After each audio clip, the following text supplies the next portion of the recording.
Hello student, good evening. स्वागत है आप सभी का फिजिक्स में आई हेल्प यू में। कैसे आप सभी? उम्मीद है आप सभी बहुत अच्छे होंगे। जैसा कि आप सभी को पता है कि क्लास 12 की इंपॉर्टेंट क्वेश्चन सीरीज चल रही है, जिसमें हम इंपॉर्टेंट क्वेश्चंस का डिस्कस करते हैं।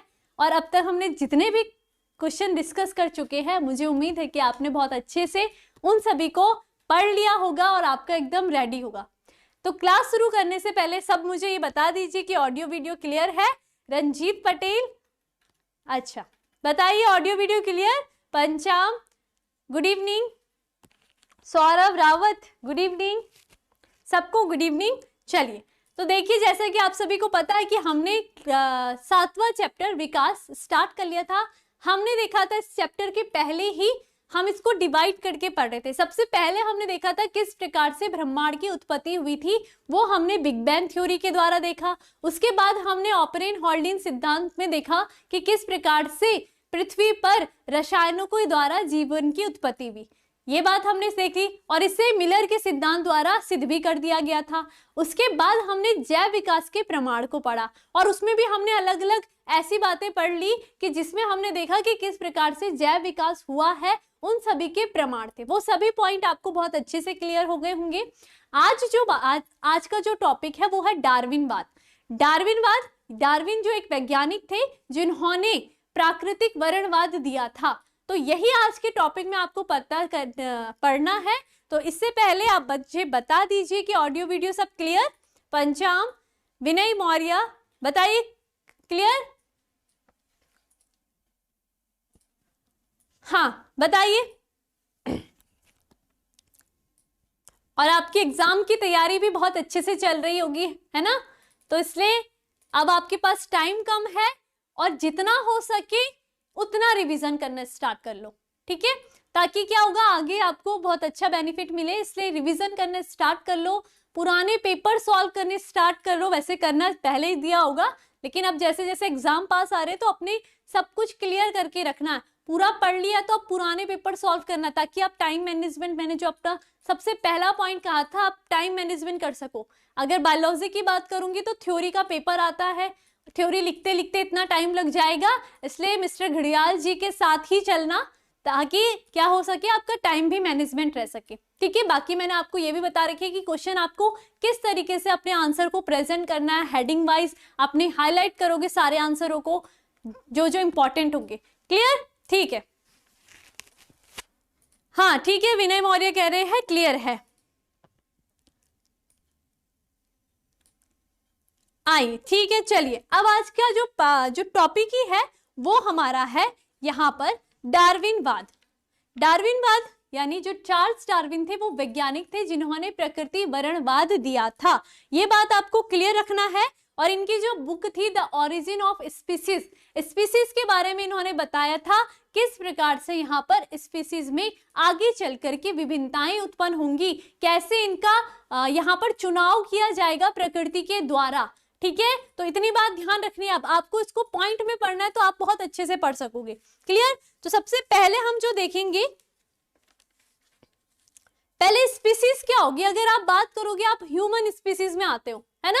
आप ह्यूमन में स्पीसीज में आते हो तो आप ये देख सकते हो कि अगर सेम स्पीसीज लेगी, अगर हम बोलते हैं सेम स्पीसीज रहती है तो वो आपस में ही फर्टिलाइजेशन होगी, है ना? आपस में ही मीटिंग करती है। ऐसा तो नहीं है कि आपने कभी देखा होगा जो मनुष्य होगा वो किसी बंदर के साथ मीटिंग करेगा, नहीं ना, है ना? उनका क्या होगा, मनुष्य मनुष्य के साथ करेगा, घोड़ा होगा तो वो घोड़े के साथ ही करता है। तो ये स्पीसीज क्या करती है, फिर अपने ही समान संतति को उत्पन्न करती है, ठीक है? इतनी बात क्लियर? तो यहाँ पर आप देखोगे कि क्या है, जो बुक आपकी दी गई है यहाँ पर, द ओरिजिन ऑफ स्पीसीज, ये थी डार्विन, चार्ल्स डार्विन की बुक का नाम था, ठीक है? चलिए, अब तक बहुत सारे बच्चे जुड़ चुके हैं। Neha Yadav super status, Radhe Radhe. रितु शर्मा, आशुतोष, अश्विनी, अजय बीन सुपर स्टेटस, ऋतिक राठौर, रंजीत। चलिए, आदित्य कुमार, है ना? तो यहाँ पर डार्विनवाद में सबसे पहला जो मेन क्वेश्चन है इंपॉर्टेंट, वो ध्यान रखना है। वैज्ञानिक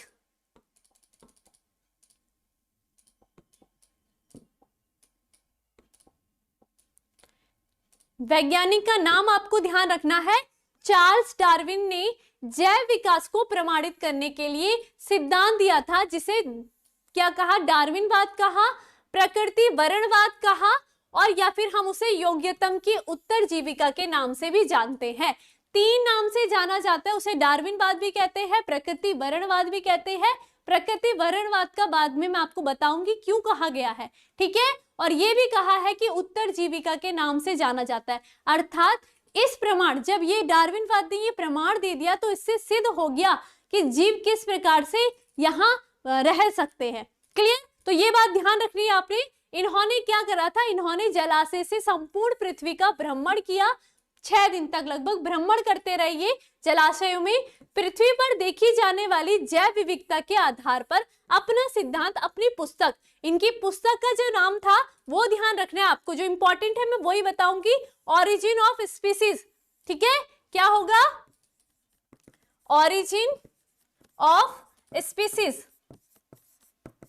ठीक है।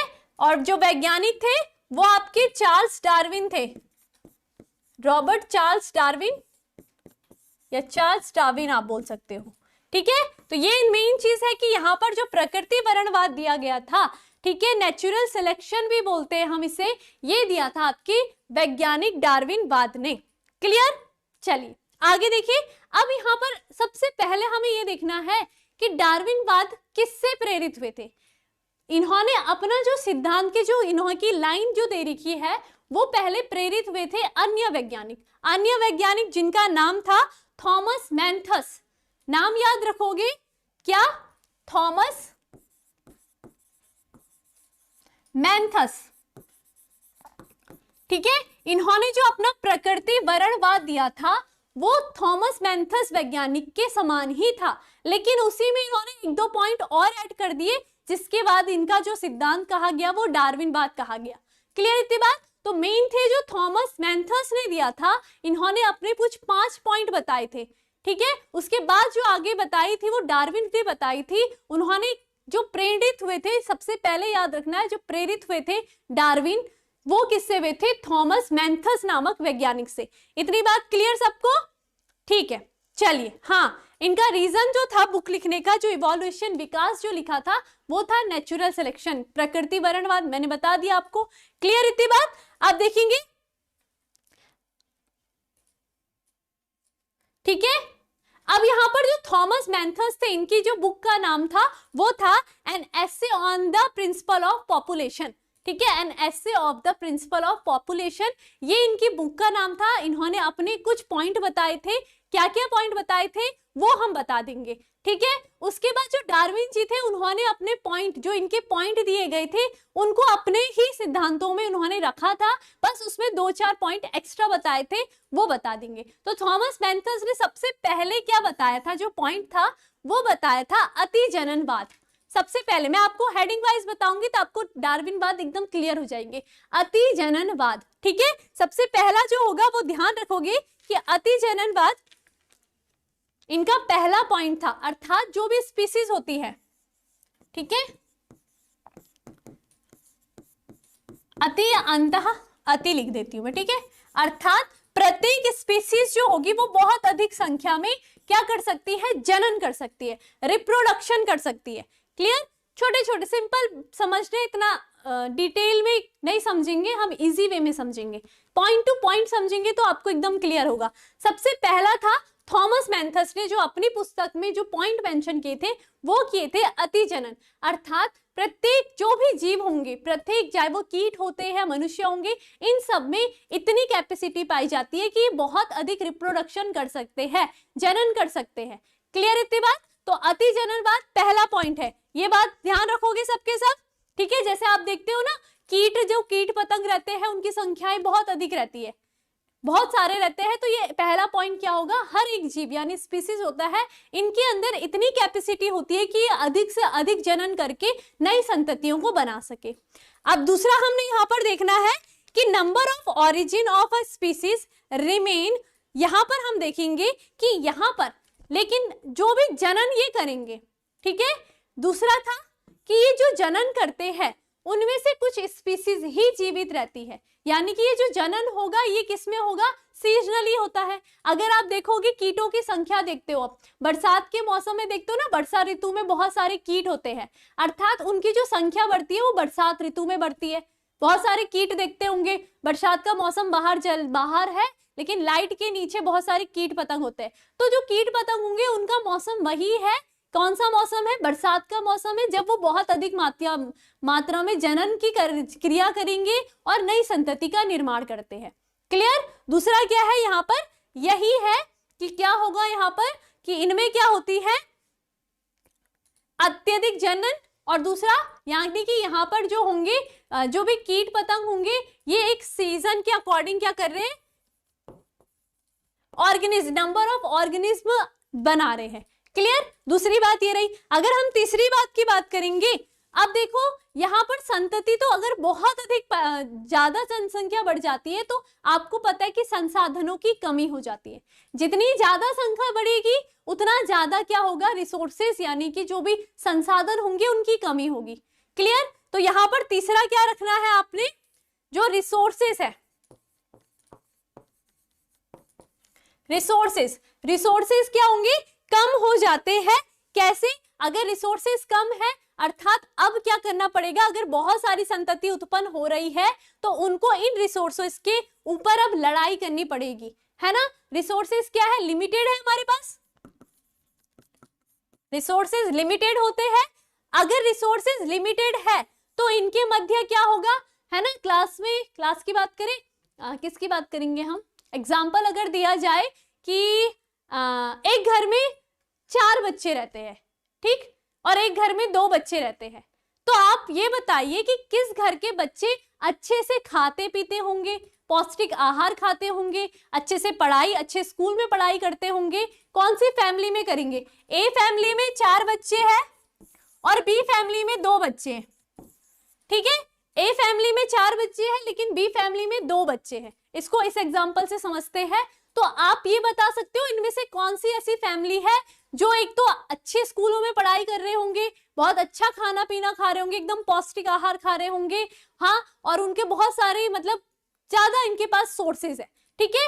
तो कौन सी ऐसी फैमिली है जिसके पास ज्यादा सोर्सेज है, बताइए बताइए बताइए जल्दी अपना आंसर। विनय मौर्य, अजय बेंद, आदित्य कुमार, नेहा, बाबू मौर्य, सुपर स्टेटस, पंचाम, हाँ ठीक है, आंसर आ गए बी, हाँ ठीक है ठीक है ठीक है ठीक है। तो आप देख रहे हो ना, जहां पर 2 बच्चे होंगे वो ज्यादा पौष्टिक आहार खा पाएंगे, ठीक है। इन्हें क्या करना पड़ेगा, इन्हें किसी की जरूरत नहीं, इनके पास सब कुछ है, ठीक है। लेकिन जहां पर 4 बच्चे होंगे तो उनके मध्य में कंपटीशन होगा, मतलब ऐसा होना नहीं चाहिए, लेकिन फैमिली में क्या हो जाएगा, उसको काट काट के बांटना पड़ेगा, है ना। या फिर हम बोल सकते हैं कि अगर यहाँ पर 4 व्यक्ति होंगे और यहाँ पर एक प्लेट खाना रख दिया जाए तो ये 4 व्यक्ति क्या करेंगे, इस खाने के लिए लड़ने लग जाएंगे, इनके मध्य में कंपटीशन हो जाएगा।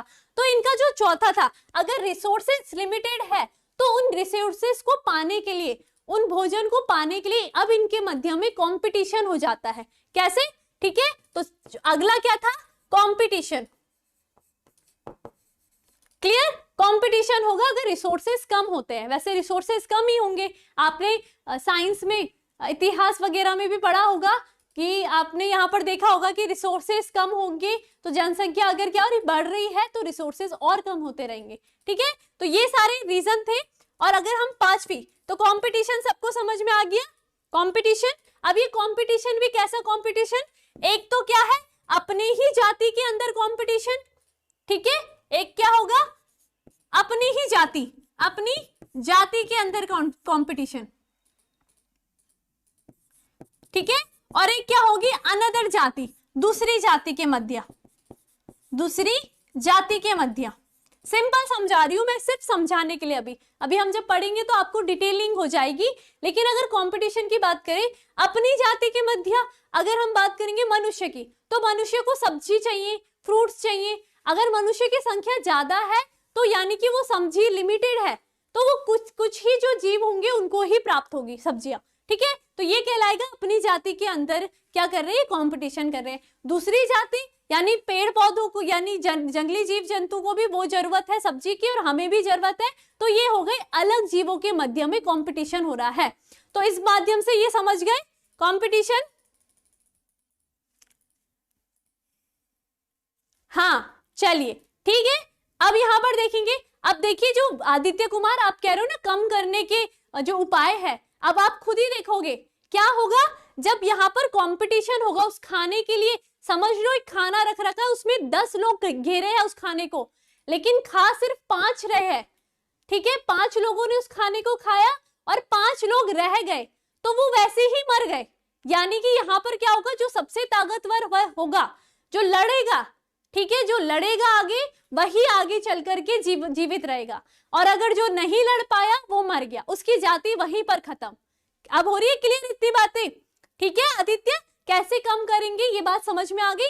यानी कि क्या होगा, अपने आप ही कम हो जाएंगे। एक खाना होगा, उसमें 10 लोग में से 5 लोग उस खाने को खा रहे हैं, डेली खा रहे हैं, लेकिन 5 लोग उस खाने को प्राप्त नहीं कर पा रहे, वो नहीं लड़ पा रहे, उन 5 जो ताकतवर लोग हैं उनसे नहीं लड़ पा रहे हैं। तो इसका मतलब वो भूख से ही मर जाएंगे वहां, तो उनकी जाति यानी उनकी स्पीसीज जो होगी वो खत्म हो गई। लेकिन जो 5 लोग हैं जिन्होंने खाना खा करके आपस में ही लड़ झगड़ के जो वो 5 खाना प्राप्त कर रहे हैं, वो तो जिंदा ही रहेंगे ना, यानी कि आगे क्या बढ़ेंगे, उनकी ही आगे जाति बढ़ेगी। ठीक है, तो यही क्या है, प्रकृति वरणवाद है। जो अपनी जाति को, यानी कि कंपटीशन होगा, जो जीतेगा, जो पावरफुल होगा वही आगे चलेगा, लेकिन जो हार गया तो वो वहीं पर समाप्त। क्लियर? हाँ ठीक है, सबको आ गया। ठीक है, अब ठीक है, हाँ मिल बांट कर खाना चाहिए। हाँ क्या बोले, चलिए मिल बांट कर खाना चाहिए, पर ये क्या है, जातियों के मध्य की बात कर रहे हैं हम। ठीक है, वरना क्या हो जाएगा कि अलग ही जीव की जनसंख्या सिर्फ बढ़ती रह जाएगी। ये चीजें होनी भी, क्योंकि बैलेंस करके चलना है ना, ऐसा नहीं होना चाहिए कि कोई भी जीव की संख्या बहुत अधिक बढ़ गई तो उसी का राज हो जाएगा फिर। तो सब चीज बैलेंस है, हर किसी के पास अपनी अपनी पावर है कि वो इस चीज को ले सके, वो इस चीज को ले सके। तो यहाँ पर अपनी जाति के मध्य या दूसरी जाति के मध्य में कंपटीशन आवश्यक होगा। क्लियर इसकी बात? अब जब कंपटीशन होगा तो यहाँ पर देखिए, अगर हम अपनी जाति के मध्य बात करते हैं, सेकंड, चलो पेज बदल देती हूँ मैं। ठीक है, कंपटीशन हो गया। अब देखो जिसने खाना ले लिया, यहाँ पर ये व्यक्ति है जिसको खाना मिल गया, ठीक है, ये खुश है, लेकिन ये दुखी है क्योंकि इसको खाना नहीं मिला। तो इनमें भी क्या होगा, वेरिएशन होती है, वेरिएशन होगी। अब आगे चल के जो अगला पॉइंट है वो है वेरिएशन। अब इनका छटाव होना लग जाएगा कि यानी ये खाना खा करके ये तो और ताकतवर बन गया, लेकिन ये क्या हो गया, ये दुखी हो गया, तो इसकी जनसंख्या तो यहीं पर अलग हो गई ना, यानी कि अब तो ये मरेगा ही मरेगा, इसको तो खाना ही नहीं मिल रहा है। तो आगे कौन बढ़ रहा है, जिसे खाना मिला, जो जीता वो आगे चल करेगा, उसमें वेरिएशन पाई जाएगी। ठीक है, विभिन्नताएं पाई जाएगी उसके अंदर अलग अलग, यानी वो पृथ्वी में रहने लायक बन जाएगा। आगे चल करके इसके और भी जो साथी होंगे, ठीक है, ये भी आगे बढ़ गए। ठीक है, पर इस वाले के क्या होंगे, ये वाली स्पीसीज, ये ए स्पीसीज नाम दे दो, इसको बी स्पीसीज नाम दे दो। ठीक है, ए स्पीसीज ने खाना खाया तो ये सब खुश होकर के आगे चल रहे हैं, हम तो भाई आगे आगे चलेंगे। लेकिन बी स्पीसीज क्या हो रही है, इनका धीरे धीरे समापन हो रहा है, इनको कुछ नहीं मिल रहा है खाने के लिए, ये मर गए। ठीक है, लेकिन आगे चल रहे, फिर इनमें भी क्या होंगे, अब क्या करेंगे, यही जाति जो होगी ये अपने मध्य में जनन की क्रिया करेंगी, जनन की क्रिया करेंगी। ठीक है, जब ये क्या करेंगे, आपस में ही जनन करेंगे, तो यानी इनकी ही क्या होगी, संततियां उत्पन्न होगी। ठीक है, इनकी क्या हो रही है, संतति, अर्थात प्रकृति के द्वारा जो ए वाली स्पीसीज है इसके जीन को ग्रहण कर दिया गया है कि यहाँ पर क्या होगा, क्योंकि ये अपने आप को जिंदा रख पा रही है, ये संघर्ष करके जीत गई है, तो इसके आगे क्या होगी, जनन के द्वारा इनकी संस्कृति का विकास होगा, है ना। क्लियर इतनी बात समझ में आ गई? क्लियर हो गई इतनी बातें कि यहाँ पर क्या क्या हुआ। तो अब इसको इतनी बात ध्यान रखनी है, सबसे पहले अति जनन हम बात करेंगे, उसके बाद क्या होगा, इन जनन भी क्या होगा, लिमिटेड होता है, इतना ज्यादा लिमिटेड अति नहीं होगा। ठीक है, उसके बाद क्या होगा, अगर रिसोर्सेस कम है तो इनके मध्य में कंपटीशन होना स्टार्ट हो जाता है, अपनी ही जाति के मध्य या अलग अलग जाति के मध्य, फिर इनमें वेरिएशन हो जाता है, वेरिएशन आ जाएगा, तो यानी कि जो जाति जीतेगी वही आगे चल करके आगे सेलेक्ट होगी। क्लियर? तो इसको हम नेचुरल सिलेक्शन कहते हैं। तो इतनी बात समझ में आ गई? कल का स्क्रीनशॉट भी आपको मिल जाएगा। क्लियर? ठीक है, आगे चलते। अब देखो, अब इसको समझना हमने, थ्योरी से समझेंगे तो बहुत अच्छे से आ जाएगा। मैंने जैसा बोला आपको लिखना आना चाहिए, बहुत इंपॉर्टेंट है। तो सबसे पहला जो पॉइंट था, तो हाँ, अच्छा एक और बात यहां पर ध्यान रखनी है।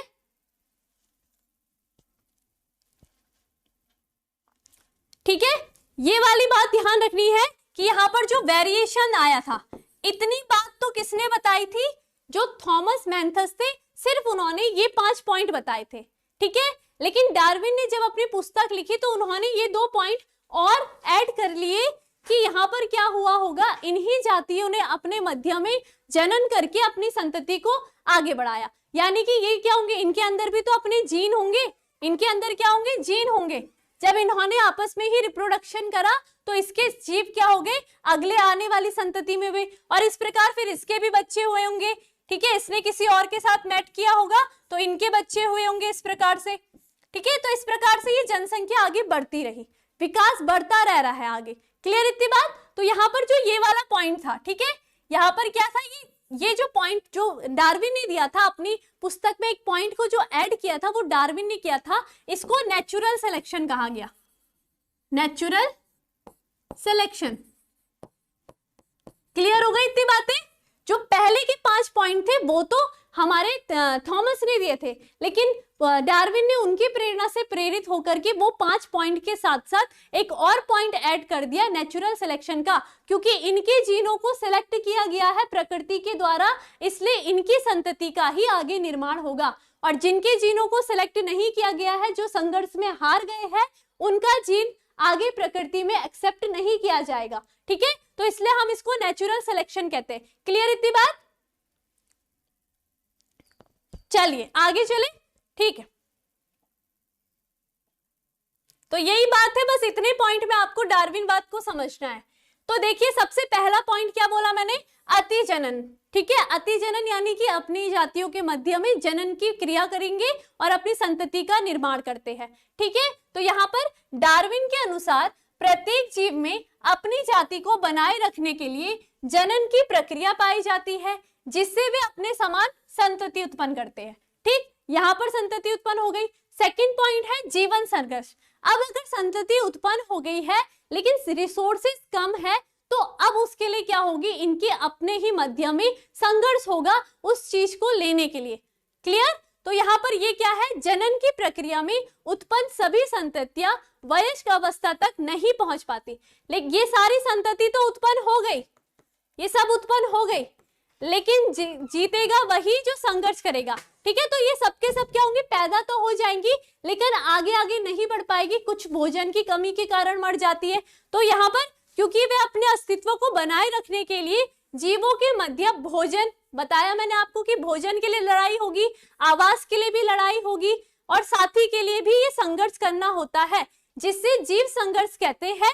इस संघर्ष में जो जीव अपने अस्तित्व को बनाए रखते हैं वह जीवित रहेगा, और जो अस्तित्व को बनाए रखने में असफल होता है वह समाप्त हो जाएगा। ठीक है, तो यहाँ पर अगर देखेंगे तो कुछ जीव, ये जो व्हाइट वाले हैं, ये यहाँ पर असफल हो गए तो ये मर गए। ठीक है, लेकिन जो ये ऑरेंज वाले हैं ये खुश है, क्योंकि इन्होंने क्या कर दिया, संघर्ष करा और ये जिंदा रहे, तो ये बिल्कुल एकदम हंस रहे हैं। ठीक है, यहाँ पर व्हाइट वाले थे, ये भी पहले हंसते हुए आए, लेकिन संघर्ष के कारण अब ये संघर्ष नहीं कर पा रहे तो ये मर गए। क्लियर? कोई बात नहीं, मोटिवेशनल स्टोरी। अब क्लियर हो गया सबको? आवाज नहीं आ रही है, ऐसा है क्या? किसी को भी नहीं आ रही क्या आवाज? एक बार ये भी बता दीजिए कि आवाज आ भी रही है नहीं आ रही है। कहीं मैं ऐसी बोलती रह रही और कोई सुन ही नहीं रहा।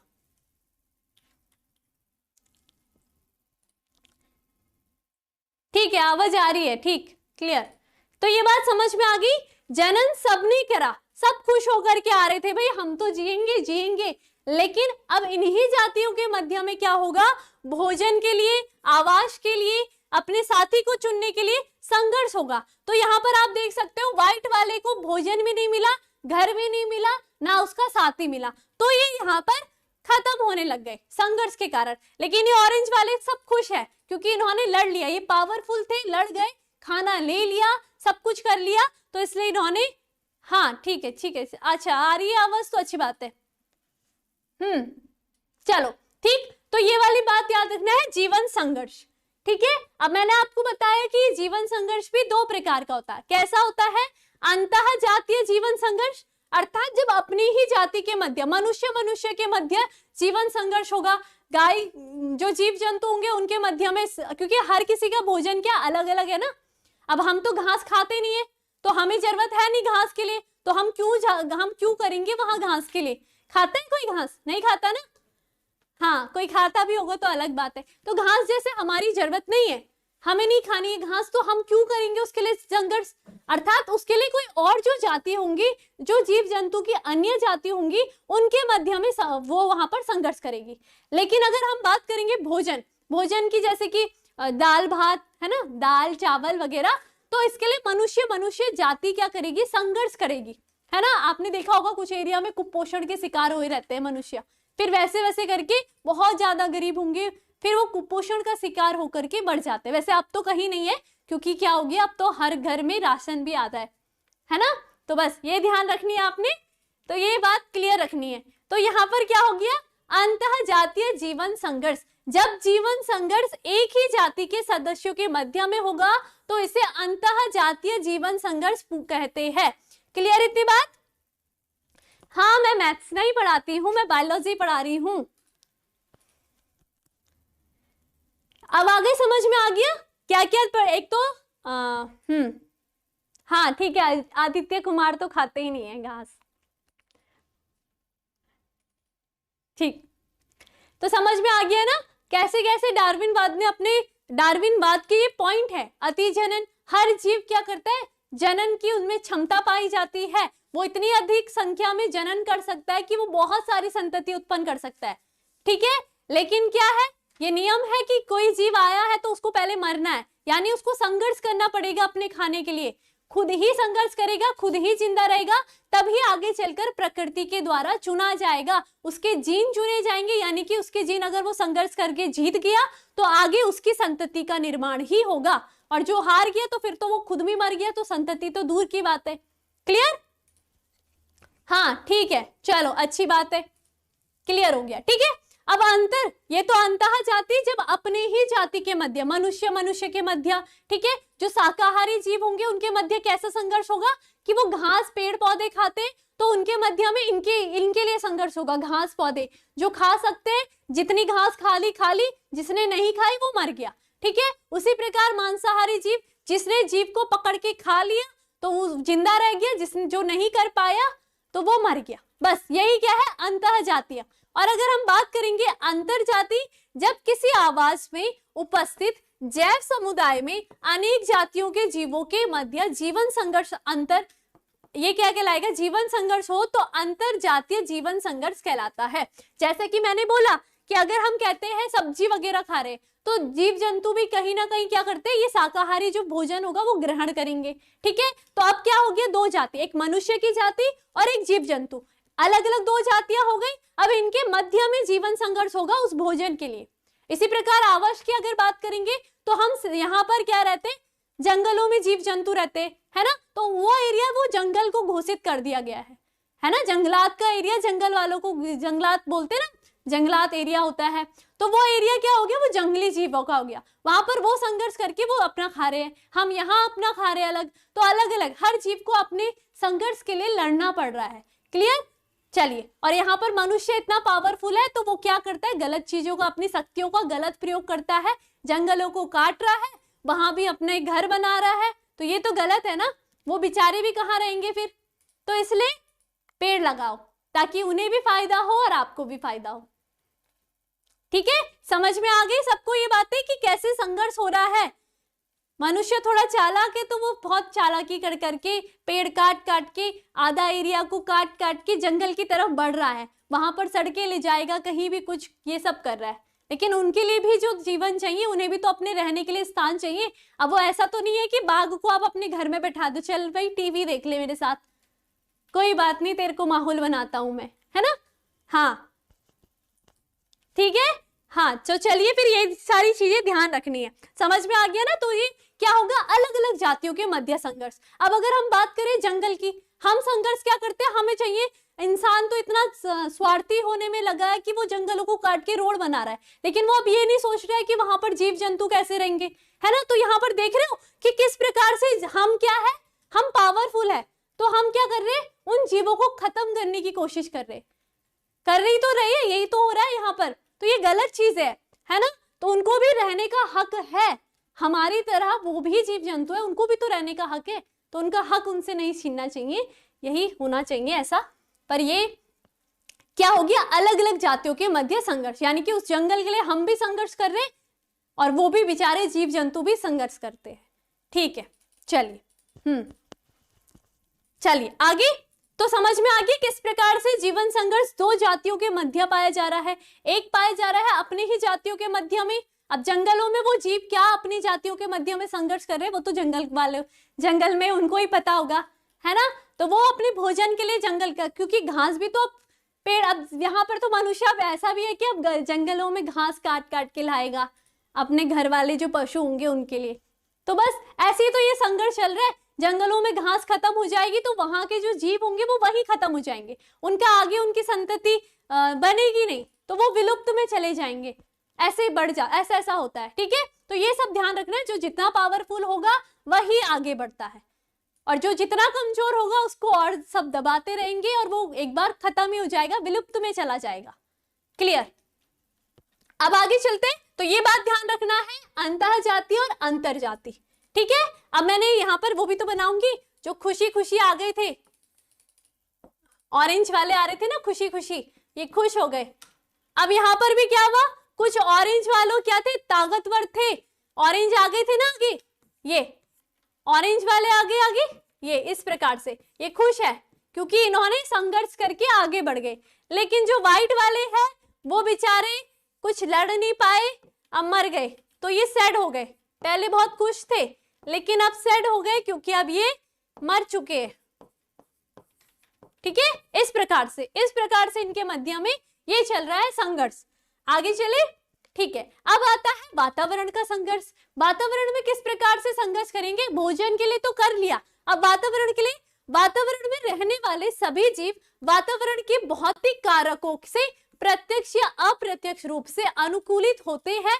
इन कारणों के साथ अपने जीवन के अस्तित्व को बनाए रखने के लिए होने वाले जीवन संघर्ष को। अब देखिए वातावरण से कैसा, भोजन आवास का तो हमने पढ़ लिया, लेकिन वातावरण से भी, यानी कि कुछ ऐसे जीव होंगे जो अधिक तापमान को सहन नहीं कर सकते, तो अगर वो क्या होंगे, अधिक तापमान वाले एरिया में आ गए, वो मर गए वैसे, है ना। कुछ होंगे जो सर्दियों में बर्फ वाले एरिया में रहते होंगे, तो वो वहां पर बर्फ ही नहीं है तो वो वहां पर मर गए। तो ये क्या कहलाता है, वातावरणीय संघर्षण। समझ में आ गया, ये क्या होगा, वातावरणीय संघर्षण। क्लियर, यानी कि इस बात से आपको ये तो पता चल रहा होगा कि यहाँ पर क्या हो रहा है, प्रकृति के द्वारा जीव चुने जा रहे हैं। इस वातावरणीय संघर्ष से क्या पता चलेगा कि यहाँ पर प्रकृति के द्वारा, और रिसोर्सेज भी कहाँ है, प्रकृति में तो प्रेजेंट है, भोजन आवास सब प्रकृति में है, तभी तो हम इसको आगे चल करके प्रकृति वरणवाद कह रहे हैं, डार्विनवाद ने जो दिया था, क्योंकि सब प्रकृति के द्वारा, वातावरण प्रकृति में है और प्रकृति के द्वारा ही जीव जंतुओं का चयन होगा। अर्थात जो प्रकृति के वातावरण को सहन कर सकता है उसकी जाति आगे बढ़ेगी, जो नहीं करेगा वो क्या होता है, मर जाता है। क्लियर इतनी बात। अब अगर यहाँ पर बात करेंगे तो वो ऑरेंज वाले थे खुश, ये तो खुश, इन्होंने क्या कर दिया, प्रकृति के वातावरण को भी हरा दिया। ठीक है, पहले थोड़ा ज्यादा थे, अब इन्हीं में से आगे बढ़े थे। ठीक है, कुछ क्या हो गए, वातावरण को क्या नहीं कर पाए, सहन नहीं कर पाए, तो ये हो गए दुखी। ठीक है, ये दो समूह हैं, ये ए बना दूं, अब इसको क्या बना दूं, बी, क्योंकि ये वातावरण को सहन नहीं कर पाए, ये यहीं पर मर गए। ठीक है, तो यहाँ पर बी का जो होगा अस्तित्व यहीं पर वातावरण के कारण खत्म हो गया। क्लियर, चलिए आगे चले। ठीक है, मर गए। अब आगे चलते हैं प्राकृतिक विभिन्नता। देखिए, एक ही माता पिता की सभी संततियां समान नहीं होती है, ठीक है, इनमें अनेक विभिन्नताएं पाई जाती है। विभिन्नताएं कई प्रकार की होती है। जैव विकास में सतत रूप से चलने वाली विभिन्नताएं महत्वपूर्ण है, क्योंकि ये विभिन्नताएं जीवन संघर्ष में जीव को अपने अस्तित्व बनाए रखने में सहायक होती है। अगर विभिन्नताएं अनुकूलित होगी तो इन्हें डार्विन के प्राकृतिक विभिन्नताएं कहते हैं, ठीक है। ये भी ध्यान रखना है कि डार्विन की जो प्राकृतिक विभिन्नताएं होंगी अलग अलग जीवों में, है ना, आप भी देखते हो मनुष्य की सारी संतति एक समान दिखती है, कुछ चेंजेस होंगे ना उनके अंदर, तब जाकर के क्या होते हैं वो अलग अलग दिखते हैं। आपका भाई आपकी तरह तो नहीं दिखता है सेम टू सेम, बहुत कम चांसेस होंगे, लेकिन क्या होता है मोस्टली क्या होता है सब अलग अलग होते हैं। अगर सबके सब सेम शक्ल के हो जाते तो कैसा होता, मम्मी भी सेम, पापा भी सेम, बच्चे भी सारे सेम सेम सेम, तो फिर कंफ्यूजन हो जाता कि कौन रामू है, कौन श्यामू है, कौन रीना है, कौन सीता है ना। इसलिए क्या है, ये अलग अलग विभिन्नताएं जो है ये कहलाती है प्राकृतिक विभिन्नताएं। क्लियर इतनी बात, ठीक है। अब इतनी बात ध्यान रखना है, ये बात प्राकृतिक विभिन्नताओं की बात। आगे चले, अब आता है प्राकृतिक वर्ण। प्राकृतिक वर्ण यानी कि डार्विन के अनुसार प्रकृति विभिन्नताओं का चयन करती है। ये तो आपने देख लिया, वो जो ए वाला वर्ग था वो खुश होकर के आगे चल रहा है क्योंकि उसका चयन प्रकृति के द्वारा हो गया है। ये इस प्रकार से खुश, बिल्कुल हैप्पी, हम तो आगे चल गए हैं, ये हम अपनी जंग में जीत रहे हैं। चले आगे, तो यहाँ पर ये क्या होंगे, अतः यदि ये विभिन्नताएं अनुकूलित होती है तो जीव उन विभिन्नताओं के साथ जीवित रहेगा, अतः वह जीव एवं विभिन्नताएं प्रकृति के द्वारा चयनित नहीं होगी, इसे योग्यतम उत्तरजीविका कहते हैं। बस ये ध्यान रखना, यानी कि प्रकृति भी अब इन्हें चयन करेगी। जो जीव सहन सकता है, प्रकृति के सारे नियम का फॉलो करेगा, वही आगे चलेगा, नहीं करेगा तो वो मर जाएगा। क्लियर इतनी बात? हाँ बिल्कुल, विनय मौर्य कह रहे हैं कि हम अलग अलग जीव अलग अलग प्रकार के दिखते हैं, वरना तो फिर क्या है ना, अलग अलग वातावरण के अनुसार फिर उनकी संरचनाएं भी अलग अलग हो जाती है। ऑस्ट्रेलिया में अलग अलग रहते हैं, गोरे से चिट्टे से, हम इंडियन जो है वो हम सांवले से रहते हैं, है ना। उसके बाद कहीं आप अलग चले जाओ अफ्रीका वगैरह में तो वो और काले से रहते हैं। तो ये सारे क्या हो गए, इनकी जो संरचनाएं बनने लग गई वो प्रकृति के अकॉर्डिंग बनने लग गई, उस प्रकार से इनका शरीर में वही चीजें होने लग गई, प्रकृति उनका चयन कर रही है, तो इसलिए तो ये प्रकृति वर्णवाद दिया गया है, ठीक है। अब क्या होगा, यहाँ पर क्या हो गई, ये संतति इन्होंने यहाँ पर भी ये पास हो गई। क्लियर, जो ए स्पीसीज थी वो पास हो गई, उसने सब कुछ पास कर लिया, बी को भी पीछे छोड़ दिया। अब आ गई नई जाति की उत्पत्ति।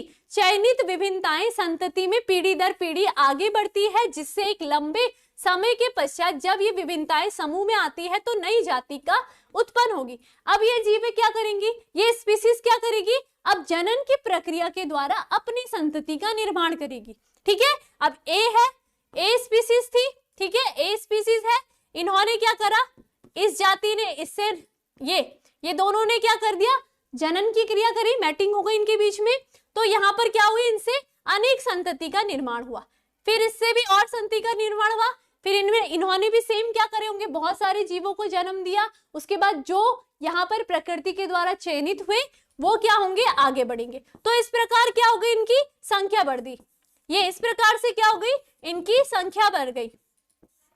क्लियर, तो ये क्या हो गए, सबके सब एक जाति पूरी बन गई है कि इनकी संतति प्रकृति के द्वारा चयनित हो गई है, इसलिए यहाँ पर ये सिद्ध हो गया कि यहाँ पर प्रकृति के द्वारा ये चयनित किए गए हैं। क्लियर इतनी बात, किस किस को समझ में आ गया है प्रकृति वर्णवाद का नियम, बता दीजिए जल्दी से कमेंट करके, क्या क्या हुआ इसमें, बताइए जल्दी जल्दी, किसे किसे समझ में आई है।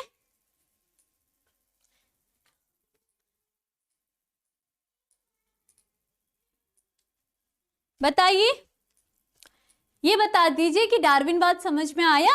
हाँ, रितु शर्मा क्लियर कह रही है, अश्विनी कह रहे हैं मैं उत्तराखंड से हूं, बाबू मौर्य, विशाल गौतम, बताइए, ठीक है, हाँ मतलब बता ही रहे हो आप तो, हाँ ठीक है, सबको समझ में आ गया, ठीक है। तो इस प्रकार से ऐसे ऐसे समझना, प्रकृति ने चयन किया है, इनके जीनों को, जो ये खुश से नजर आ रहे हैं ना, इनके जीनों को प्रकृति ने चयन कर दिया कि आ जाओ आ जाओ आ जाओ, अब प्रकृति में अपनी संतति को बढ़ाओ। तो यहाँ पर इन्होंने खूब सारा जनन वगैरह प्रक्रिया करी अपनी ही जाति के मध्य में, और उसके बाद अपनी संख्या को इस प्रकार से बता दिया। ठीक है, यही प्रकृति वरणवाद कहा गया। क्लियर इतनी बात सबको? क्या क्या क्वेश्चन है तो यही याद रखना, प्रकृति वरणवाद यानी कि नेचुरल सिलेक्शन जो दिया था वो चार्ल्स डार्विन ने दिया था।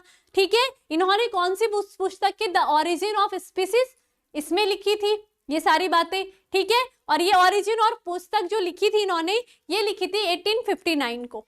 ठीक है, समझ आ गया है? विनय मौर्य भी कह रहे हैं हाँ, ठीक ठीक है। ठीक, तो ये बातें याद रखनी है। और क्या कर सकते हो आप, और क्या बताना है मुझे आपको?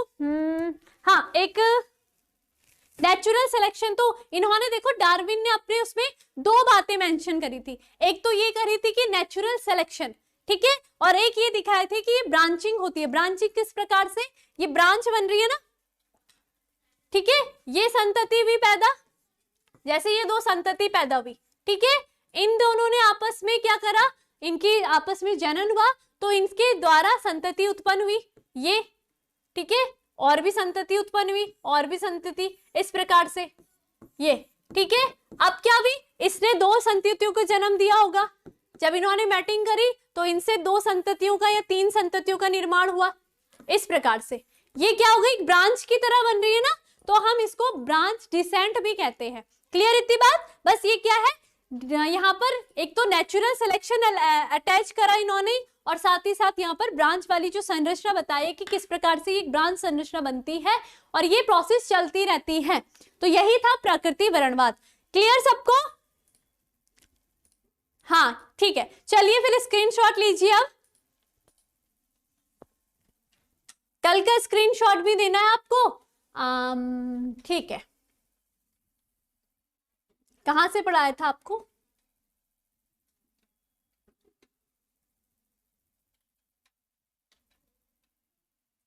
ठीक है, चलिए 1 2 3 1 2 3 1 2 3 1 2 3 1 2 3 1 2 3 1 2 3 1 2 3 1 2 3 1 2 3 1 2 3 1 2 3 1 2 3 1 2 3 1 2 3 1 2 3 1 2 3 1 2 3 1 2 3। ठीक, तो यहाँ पर आपको समझ में आ गया होगा, और साथ साथ अब अपने अच्छे से बोर्ड के एग्जाम की तैयारी कर लो। ठीक है, टाइम कम है, हर एक सब्जेक्ट को टाइम दो, साथ साथ जितना हो सके पुराने पेपर्स को सॉल्व करो, ताकि आपको टाइम मैनेजमेंट सीख जाओ और अच्छे से पढ़ते रहो। ठीक है, तब तक अपना ध्यान रखेंगे, मिले। हाँ, और एक और बात है कि कल आपकी MCQ सीरीज होगी शाम 6 बजे, तो इसलिए आना।